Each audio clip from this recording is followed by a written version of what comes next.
On this beautiful day here in Alaska, and welcome to Trailbreaker Kennel. We're really so excited to be able to introduce you to the kennel this morning, to this beautiful waterway that in the winter is so great for us because it freezes and we can go 1,000 miles from here without ever crossing a road or running into a fence, so that you can't do that anywhere else.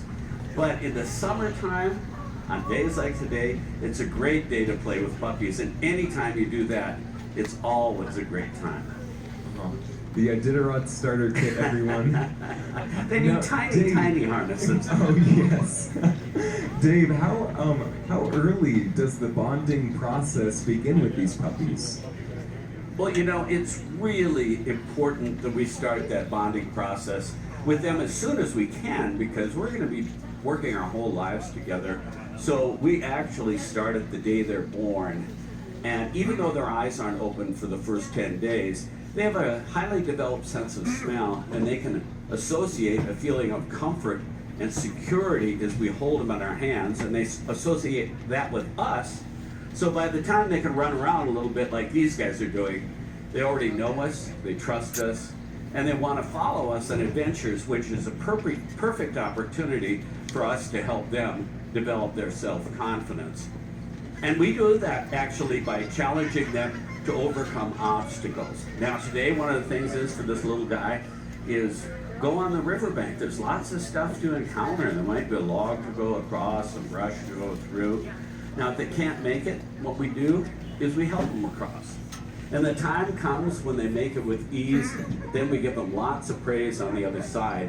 And they learn something from that. And what they're learning is that, number one, we're not asking them to do anything impossible. But number two, we'll always be there to help them if the going gets tough. And that pays big dividends when we're on the trail together with them later on in life.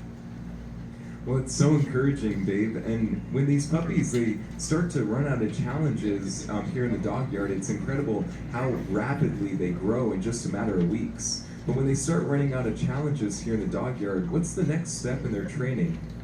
Well, you know, you're absolutely right. They grow so quickly that as they're learning things, we have to come up with new things for them to do. And one of them is just to go on long walks with us out in the woods. And when we do that, we take some older dogs with us who will run through the bushes, down through water, and the puppies will naturally chase after them. And so after they've been out there for a while, we call the older dogs back, who run to us immediately, and the puppies chase them back. Now what we do is we repeat that process again and again, till by association the puppy start learning a couple things. Number one, they learn to listen for my voice, and that is very important when we start teaching commands, because with dog teams all commands are verbal. But the second thing they learn, and by far this is the most important, they learn to always follow the example of the older dogs, because those are the ones that ultimately will bring us all safely home, and they need that skill when they go in harness for the first time. Well, when that day finally comes, it must be really exciting. When that day comes, though, is it because the dogs are big enough or old enough? What's that key factor?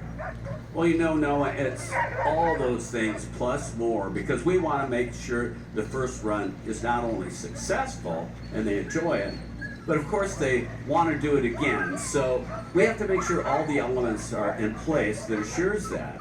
So number one, of course, they have to be big enough, strong enough, and fast enough.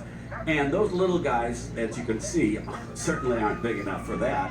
But as soon as they are maybe about 6 months of age, then we look at the second thing. And that is, are they listening for my voice?